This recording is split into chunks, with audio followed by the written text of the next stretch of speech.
Queer life sa pagiging bakla. So, yun. Ang unang kong tula ay sa alternate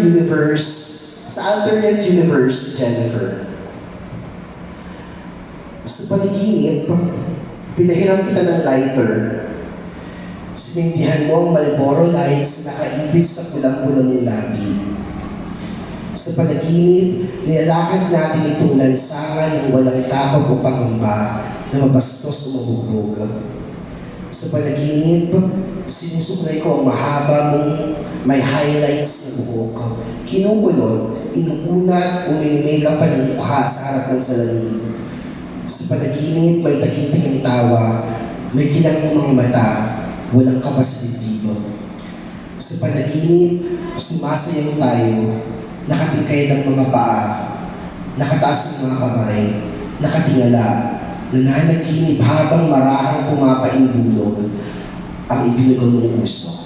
Ayan, so ayun pala ay tungkol sa pagpatay ng isang Marine kay Jennifer Laude. At yung pangalawa namang tula, kasi naghanda ako ng 37 na tula. Charing. Sa collection. Ba? Charing. Yan, ito ay noong may kadate ako. So, yan.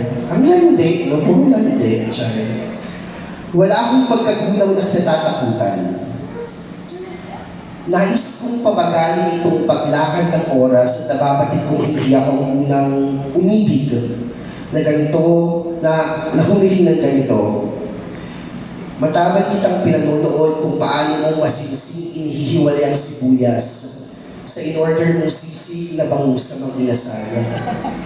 Nangingiti ako sa hinaho ng pagtibok ng aking puso. Nabubusog ang aking kaluluwa sa iyong tawang ilang araw kong pinanabik ang marinig. Naninigil ang init sa labas. Waris isilaban ng lahat ng nilalang dito sa syudad.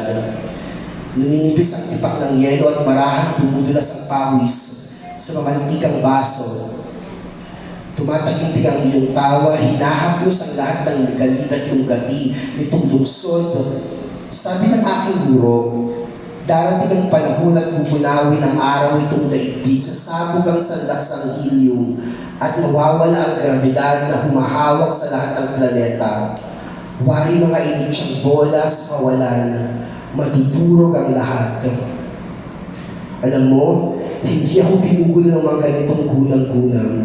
Nalulugod ang aking buong pag-iral sa hinagap ng pagkakataong nakaupo ka sa aking harapan.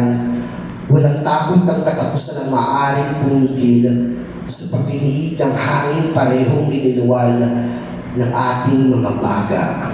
Grabe.